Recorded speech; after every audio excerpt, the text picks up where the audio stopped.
it's funny to reflect on where we were just 3 short years ago. And there was this incredible grass is greener idea. They're sitting on this, just to mix my metaphors, they're sitting on a melting iceberg of paid television. When we started our project in 2019, I think the general consensus was that the floor in the United States on paid television was about 50 million homes. And now, it could be 30 million. I increasingly talk to executives who believe it is going to zero. We will get there. Now, I don't know how quickly. I don't know if I agree, but we're on the elevator going down fast. Cord cutting is accelerating. And so it made this frothy climate for like, oh yeah, we got to get streaming. We got to get streaming. I mean, Disney bought Fox, AT&T bought Time Warner. There were all these big M&A deals that were just driving people inexorably to the brink. And now today, as we're having this conversation, there's a much different feel. I'm not sure people are throwing the minivan into reverse and trying to go back to where it was, but because they can't. But I think they're making more prudent decisions about, how to present content. Maybe it all doesn't have to go to streaming. Maybe we can still sell some of it off. Maybe we can, mix and match. I think that's where we are. It's fascinating to watch it. You mentioned, Dade, that the iceberg is melting, and so maybe let's go back in time a little bit to what started it to melt, and that was really Netflix, in terms of them embracing streaming as a delivery technology instead of sending DVDs by mail. Can you walk us back into the minds of the executives at Netflix, and what were they thinking strategically to make such a bold move to change their company from DVD to not just streaming, but also developing original content? I just think they were able to see where it was going once they saw the adoption of broadband internet and the way that things were scaling.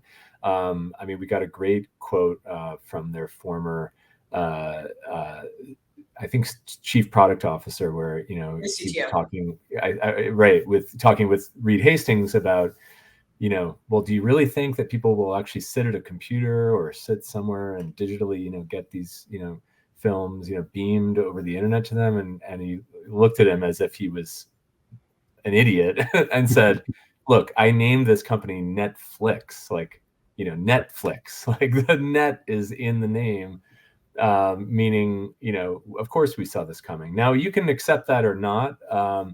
But I just think they kind of were building a base of data, customer loyalty, habit, differentiation. Again, these were the days we all grew up, or some of us did, maybe not a lot of you in the audience, but many of us were renting movies. We were told, this shelf of these 50 movies, this is what you've got to choose from.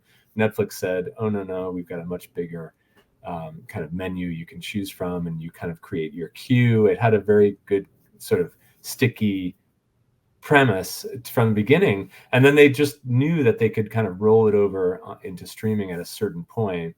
And it was pretty impressive that they made that transition starting in 2008 and then finally reaching originals by 2012. But Dawn, you've spent a lot more time following their whole arc, so I'd love to hear. Yeah, and it's true. What was intriguing is, obviously Reed Hastings is one of these entrepreneurs who thinks in terms of broad industry trends, and really has, I will credit him with having the insight of recognizing that the technology that delivered postage stamp sized grainy videos at 15 frames per second with audio that sounds like it came out of a toilet would one day be capable of filling an entire big screen in the living room with high quality content. I mean, he and his chief technology officer at the time, Reed Hunt, were applying the same sort of understanding about technology, this notion of Moore's law and how computing technology sort of doubles every 18 months, knowing that those advances would ultimately improve the consumer experience in the home. but the proof point for them was, they were obviously watching adoption of broadband internet. So internet speeds obviously were the limiting factor and the reason why, so internet speeds needed to reach a certain threshold to be able to deliver video. Compression technology needed to get better so that it could adjust to the bandwidth or the flow of water through these pipes, or digital bits through these pipes. But the proof point for them was YouTube.